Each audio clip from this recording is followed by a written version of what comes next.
Using Trip.com gift cards is a straightforward process that allows you to enjoy travel bookings with ease. Follow these steps to redeem your gift card effectively. Step 1. Create or log into your account. Visit the Trip.com website or app and either create a new account or log into your existing account. This is necessary to apply the gift card during your booking. Step 2. Search for your travel needs. Enter your travel details such as destination, dates, and number of travelers. Browse through the available options for flights, hotels, or car rentals based on your search. Step 3. Select your booking. Choose a specific flight, hotel, or car rental that suits your needs. Review the details to ensure it meets your preferences before proceeding to the payment section.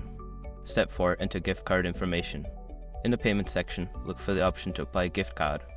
Enter the gift card code exactly as it appears and confirm that the amount is applied to your total. Step 5. Complete your booking. After applying the gift card, review the final amount due. If there is a remaining balance, choose your preferred payment method to complete the booking. Confirm your reservation and check your email for the confirmation details. By following these steps, you can easily use your Trip.com gift card for your next travel booking.